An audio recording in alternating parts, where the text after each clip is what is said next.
Buonasera a tutti, eccoci qui, siamo nel mio studio, benvenuti. Questa sera andremo a vedere insieme come preparare un terminale da canale dedicato soprattutto a quei canali con corrente molto forte, quindi cosa fare per evitare che il terminale vada appunto a ingrovigliarsi sul piombo. Allora, per una montatura del genere abbiamo bisogno di due tipi di tracciati. Allora, io uso un guainato e poi un tracciato da canale. Questo qua è un 26-30 libbre più o meno. Allora, sul terminale che andrà a legare sulla cordino che andrà a legarsi sull'amo, ci mettiamo uno stopperino da pesca inglese, non so se lo riuscite a vedere. Eccolo qua, è uno stopperino da pesca inglese scorrevole, va bene, che andrà a bloccare la boyless. Allora, quando si va a pescare a carpe, non si costruiscono terminali random, così come capita, ma ogni boyless ha il suo terminale, va bene? Cioè, se io devo andare in un posto a calare, so già che boyless devo usare, oppure voglio usare quella boyless e a seconda appunto della boyless che uso ci costruisco sopra il terminale e non è il contrario, in quanto ogni boyless ha il suo terminale. Questa volta, siccome è un canale molto grande, con tanta corrente, con pesci di grosse dimensioni che passano, con delle bocche meravigliose soprattutto, cosa facciamo? Usiamo una boyless da 28 mm. Allora, innanzitutto prendiamo la boyless e prendiamo un taglierino. La boyless io faccio sempre così, la taglio ai lati un pochino, la squadro, di modo che in acqua inizia a lavorare un po' meglio. Piano piano togliamo i lati dell'esca, eccola qua, perfetto. Dopo facciamo questo lavoro qua con santa pazienza. Abbiamo in mano una Mulberry e cocco, quella che faccio io, ecco qua.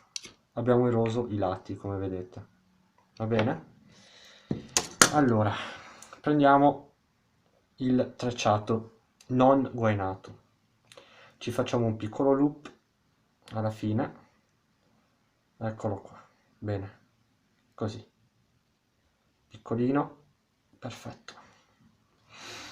Tagliamo le eccedenze, benissimo, perfetto, e lo apriamo in questo modo qua. Prendiamo l'ago, prendiamo la boyless e la inneschiamo così. Allora, perfetto. Dopo io aggiungo sempre un chicchetto di mais o una spugnetta gialla alla fine della boyless per due motivi: per contrasto cromatico e per effetto elastico. Cioè, l'effetto elastico, ah là, perfetto, consiste nell'effetto che ha la boyless in fase di aspirazione. Cioè, in fase di aspirazione, il fatto che ci sia una spugna che attutisce l'aspirazione crea come un effetto elastico in bocca al pesce, che fa ribalzare meglio la boyless in bocca. Dopo, appunto, questo sarà la nostra presentazione in acqua. Prendiamo lo stopperino da pesca inglese e lo comprimiamo contro la boyless, di modo che la boyless sia ferma. Perché in acqua cosa può succedere? Se questa è la nostra presentazione in acqua, ok? Può succedere che la boyless gonfiandosi in acqua tenda a staccarsi dal mais, appunto in caso di presentazione con doppia boyless, può essere che si stacchi e vada a inficiare sull'effetto di aspirazione della carpa. Allora, perfetto, questa qua è la nostra presentazione in acqua. Adesso prendiamo un tubicino in gomma, eccolo qua, lo tagliamo a metà, perfetto, lo inseriamo nel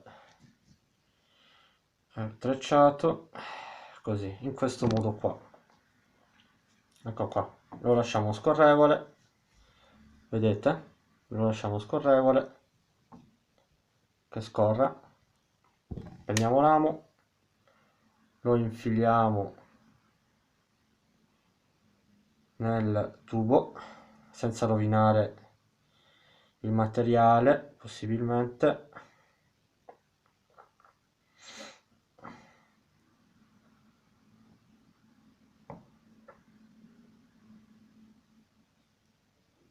È un'operazione un po' lunga, ma che deve essere fatta bene, perché sennò è un problema.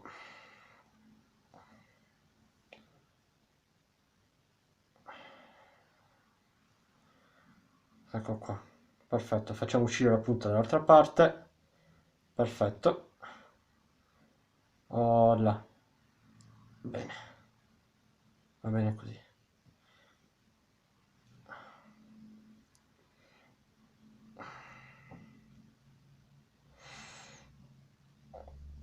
Oh là, bene, è andata. Perfetto. Adesso la gomma, intanto lo lasciamo a questa altezza qua. Poi facciamo un nudo senza nudo semplicissimo sull'amo, in questo modo qua, così.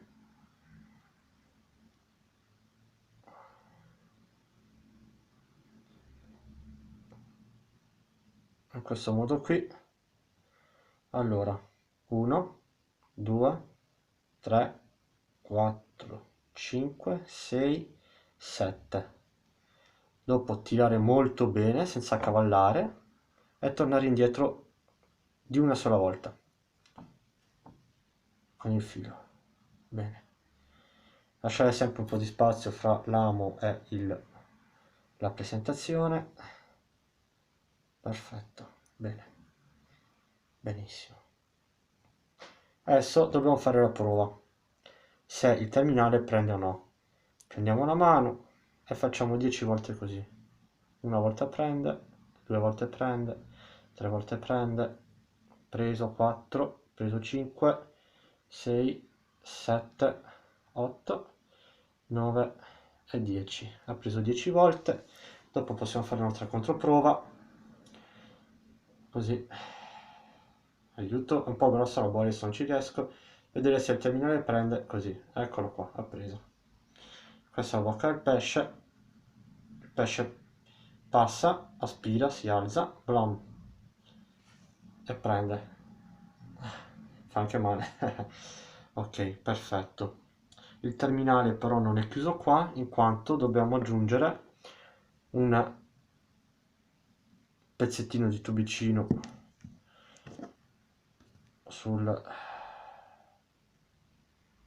sull'amo, di modo da creare l'effetto curvatura.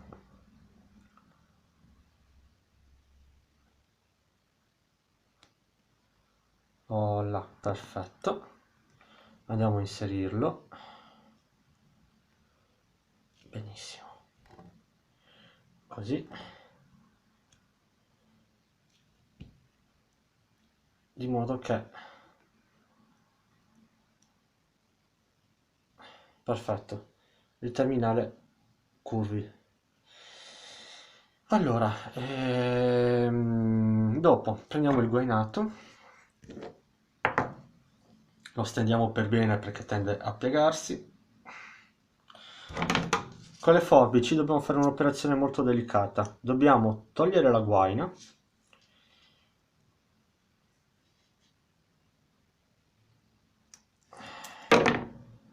ecco qua, e tirare fuori solamente il cordino, senza rovinare il cordino, attenzione, perché se roviniamo il materiale interno andiamo a compromettere il funzionamento del terminale. Ecco qua, perfetto.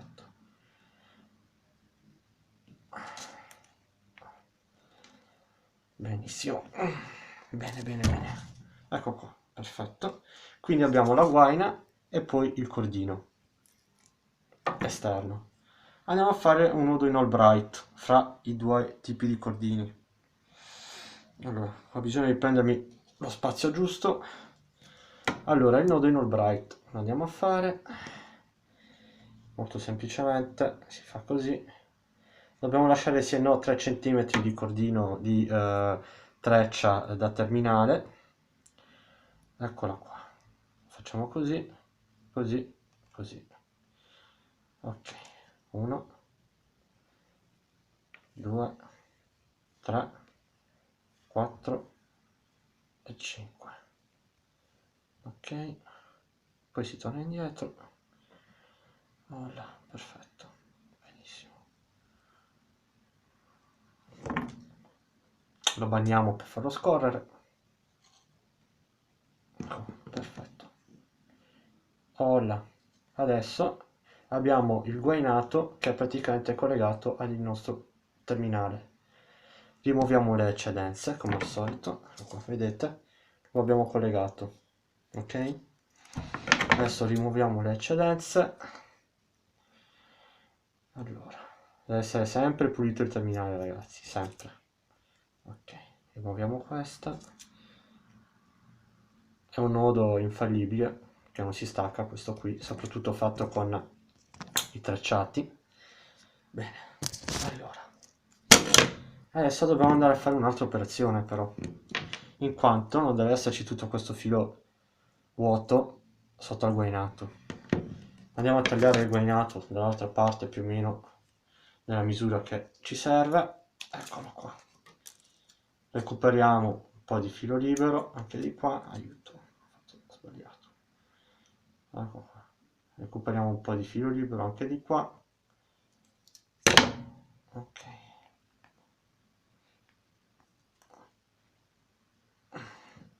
E facciamo questa operazione qua. Andiamo a fare in modo che la guaina arrivi fino al nodo.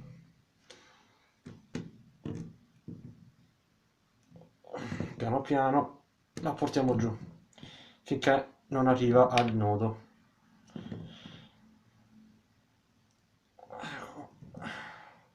La facciamo scorrere. Oh là. Vedete? In questo caso la guaina è arrivata fino al nodo finale. Oh là. Perfetto. Invece da quest'altro lato dopo inseriremo l'antitangle. Perfetto. Dopo prendiamo un pochino di pasta in tungsteno. Voilà. Prendiamo la pastiglia in tungsteno, la modelliamo. Forse ne ho preso un po' poca, ne prendiamo un altro poco. La sto recuperando da un altro terminale di prova che avevo fatto prima. Allora, siccome fa freddo e un po' dura, dobbiamo modellarla. Ne prendo proprio un pochino, vedete? E la vado a spalmare sul nodo, a coprire il nodo che collega i due tipi di tracciato. Ecco qua. Perfetto. Bene. Avete visto? C'è la pasta in tungsteno che va a coprire il nodo di intersezione fra i due tracciati. Ecco qua. Intanto la nostra presentazione è questa qui. Allora, dopo, infine, dobbiamo inserire l'antitangle in fondo al terminale. Come al solito, inseriamo l'antitangle nel lago, prendiamo il cordino, ecco qua, perfetto, lo facciamo scorrere dentro, perfetto, benissimo. E il nostro terminale si presenta così. Perfetto, adesso abbiamo anche l'antitangle. Facciamo un po' di pulizia sul tavolo, così si vede bene. Andiamo a fare un piccolo loop alla fine che andrà a finire sotto l'antitangle. Eccolo qua, 1 e 2 giri. Perfetto, così. Bene. Chiudiamo bene. Bagniamo. Perfetto. Tagliamo le eccedenze che sono inutili. perfetto, e portiamo l'anti-tangle all'altezza del nodo. Ecco qua, quindi abbiamo questa situazione qua. Apriamo il loop e andiamo a sistemarlo sulla girella. Allora, prendiamo la girella,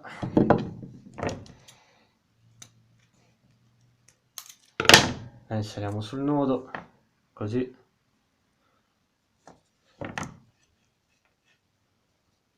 Così.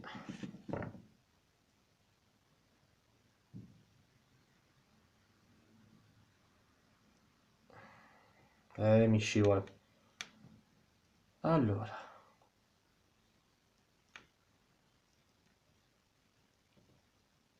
Perfetto. Bene. Benissimo.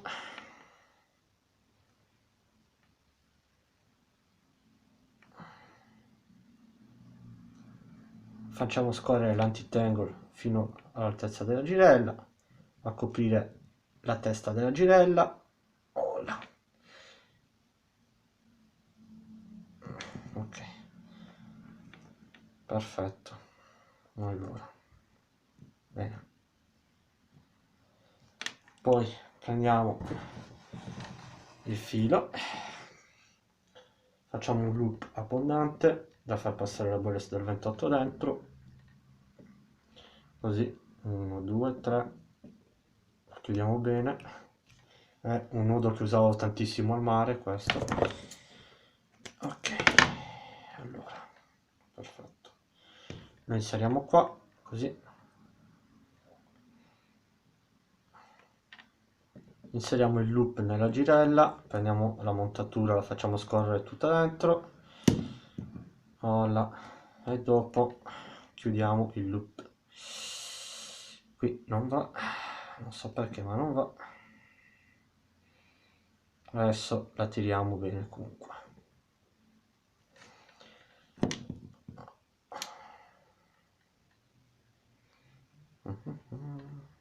Perfetto. Bene, così. Questo è il nostro piombo. Facciamo scorrere tutto dentro. Benissimo. Perfetto. L'anti-tangle che è un po' piccolino, però va bene così. Perfetto, allora questa è la nostra presentazione con il materiale doppio, vedete, e la pastina in tungsteno che copre il nodo di giunzione fra i due cordini. Ecco qua, quindi abbiamo un terminale che è fatto così, una treccia da terminali, un filo guainato che fa in modo che il filo in acqua stia ben steso, perfetto, e un piombo con attacco a sgancio rapido. Allora, vi faccio vedere come si presenta la montatura in acqua, quanto bisogna vedere sempre come lavorano i terminali in acqua. Prendiamo il tutto e lo immergiamo, quindi quando andremo a calare il terminale si comporterà così. Eccolo qua. Come vedete rimane basso, il mais giallo dà un bel effetto cromatico sulla boiler che inizia a lavorare subitissimo, il piombino tiene schiacciato per terra il terminale e il guainato tiene lontano dal piombo la montatura. Quando la carpa andrà a mangiare, sempre se vado a mangiare, si prenderà. Vi ringrazio di tutto, spero di esservi stato utile. Adesso tiriamo fuori la montatura di nuovo dall'acqua e la faccio vedere fuori l'ultima volta e dopo andrò a chiudere questo piccolo intervento. Eccola qua, boiler del 28 a modello 1, tubicino di piegatura, passo in tungsteno, doppio trecciato da terminali, trecciato guainato, shock leader, insomma, e il piombo con anti-tangle, niente di più. Spero di esservi stato utile e vi auguro una buonissima serata. Ciao!